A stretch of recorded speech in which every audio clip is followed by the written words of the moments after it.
Uchta sinagog shu yerda ham ajratib qo'yilgan. Uchta din binolari uchta din yetuk vakillari nomiga qo'yilgan. Cherkov Rim papasi Fransisk nomiga, masjid Al-Azhar imomi Ahmad al-Tayyib nomiga, sinagoga esa Musa bin Maymun nomiga qo'yilgan. Masjid bir tarafdan judayam oddiy.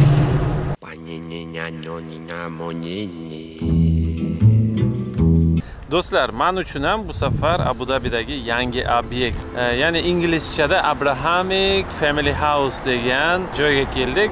Nimaga bunday nomlanadi? Ya'ni kim Ibrohimiy dinlar markaziga keldik va bu dunyodagi eng yirik dinlardan o'sha islom dini, xristian va yahudiylik diniga tegishli joy.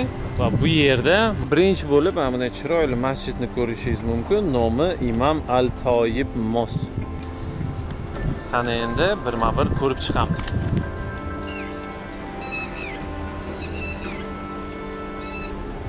Shundagina yonginasida Zayed National Museum degani bor.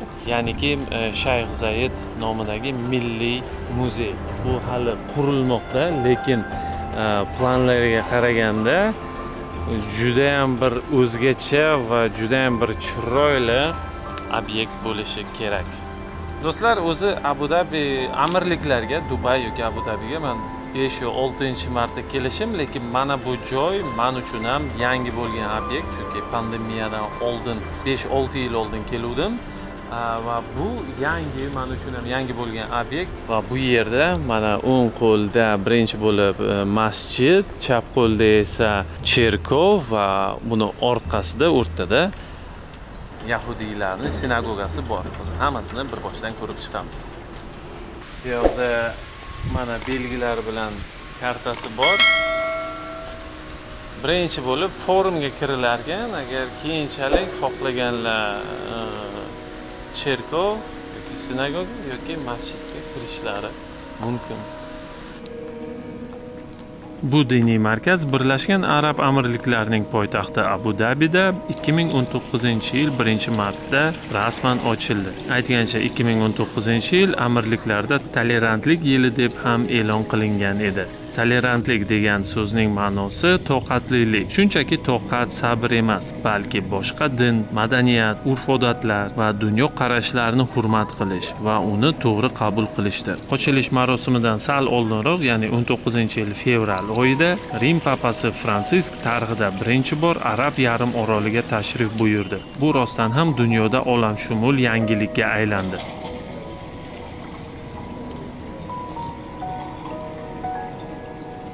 Birinchi bo'lib forum binosiga kirasiz va shu yerning markazida fond toshini ko'rishingiz mumkin. Unda amirliklar prezidenti va 3 ta din yetuk vakillarini imzolarini ko'rishingiz mumkin.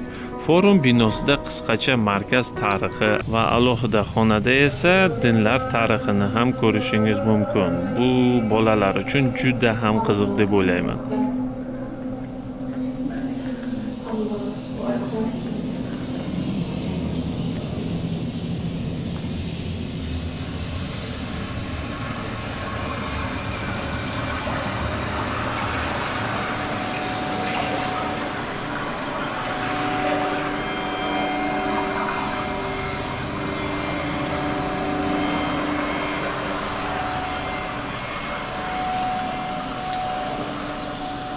Bundan tashqari dam olish joyi, bog', kafe va esdalik uchun sovg'a do'koni ham mavjud. Lekin bu do'kon narxlari anchagina qimmat ekan. Kanal obunachilari uchun sovg'a olmoqchi edim. Oddiygina kitobga qo'yiladigan xat-cho'p narxi $5 edi.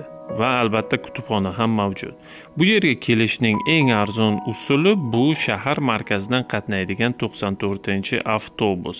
Saadiyat oroli tomonga harakatlanayotganga chiqasiz. Aytgancha, agar dinlar markazi bekatida tushsangiz, keyingi bekat o'sha avtobusni o'zi olib boradi, mashhur bo'lgan Abu Dabining Louvre muzeyi yoki markazdan 15 daqiqada piyoda ham yetib olishingiz mumkin.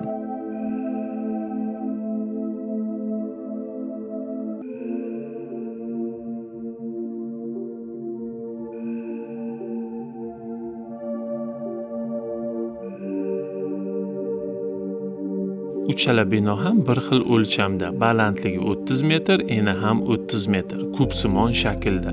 Uchala bino ham juda oddiy, ortiqcha narsalarni umuman ko'rmaysiz. Xilma-xil ranglar, jimjimador bezaklar umuman yo'q, lekin shunga qaramasdan juda ham chiroyli, hashamatli va odamni o'ziga jalb qiladigan qilib qurilgan. Bu go'zallikning barchasi arxitektor va dizayner Sir David Adjaye tomonidan yaratilgan. Sir David Adjaye Ganada tug'ilgan va hozirda Buyuk Britaniyada yashaydi.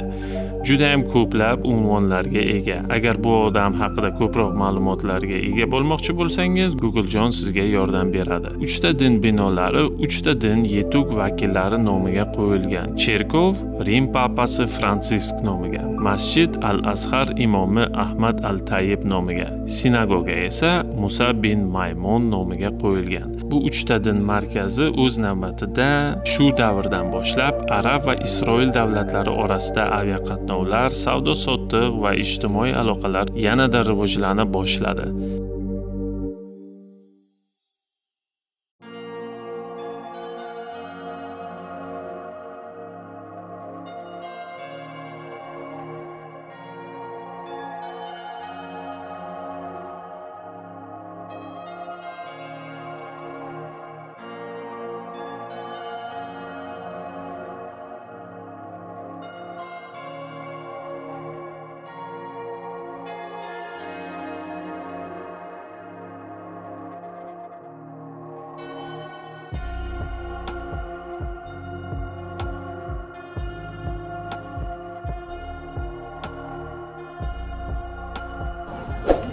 Chapga borsang cherkov, o'ngga borsang masjid, to'g'ridan o'rtadan va to'g'riga borsang sinagog.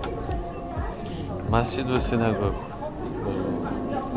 area jihatidan nima deydi o'zbekchada bitta, lekin sinagog uchun bir marta securitydan o'tib yana boshqa hududiga o'tishga to'g'ri keladi. Bichara sinagog shu yerda ham ajratib qo'yilgan. Albatta bu hazil, shunchaki mana hazil.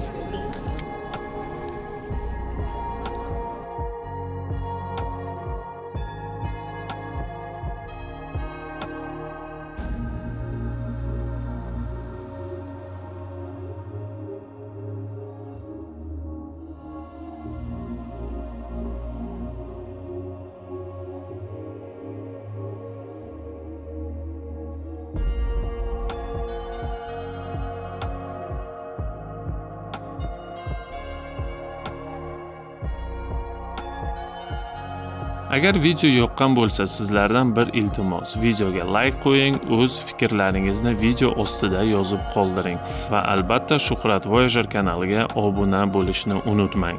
Va video oxirida har doimgidek keyingi videoda ko'rishguncha, chao. Masjid bir tarafdan judayam oddiy, ikkinchi tarafdan judayam chiroyli, o'ziga tortuvchi.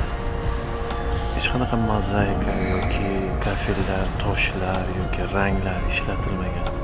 Shunchaki hammasi bir xil rangda. Mana misol uchun minbarni qarang va mehrob. Lekin antiqa. Judayam chiroyli.